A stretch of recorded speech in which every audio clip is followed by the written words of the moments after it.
Il y a 5 ans, Amine Kessassi avait déjà perdu un frère assassiné par des narcotrafiquants. En 2023, il nous racontait son combat pour que les familles touchées par ces drames puissent avoir un soutien psychologique et financier. C'est d'autant plus terrible de se dire que malgré tous les moyens qui ont été mis, le nombre de morts, il a doublé par rapport aux précédentes années, il a augmenté par rapport à l'an dernier.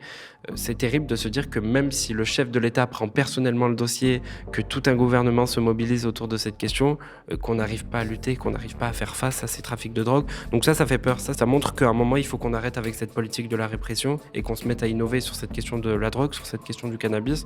Ces trafics ont pris l'ampleur. Aujourd'hui, ils se sont organisés, c'est devenu de vraies entreprises. Il y a de l'argent derrière tout ça. Les points de deal, on sait où ils sont. Je rêverais de voir matin, midi et soir une voiture de flic dans ce périmètre-là. Quand un consommateur il va venir pour acheter, il va réfléchir à 2 fois avant d'y aller parce qu'il va voir la police au loin. Quand une voiture elle va venir avec des jeunes armés pour tirer sur tout le monde, ils vont voir une voiture de flic, ils vont y réfléchir à 2 fois. Enfin, c'est redonner la force de dissuasion de la police. La police elle a perdu sa force de dissuasion aujourd'hui, donc ça il faut qu'on la retrouve. Et il y a une action de long terme. Les enfants qui ont aujourd'hui 16 ans, 17 ans, c'est un peu trop tard peut-être pour les sortir des trafics de drogue, ceux qui ont 20 ans, 25 ans.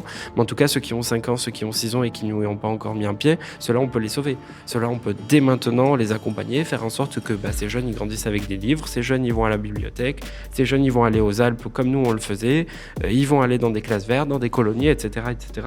Et ça, c'est important à faire aujourd'hui et maintenant. Il y a vraiment 2 axes à avoir, l'urgence et le long terme.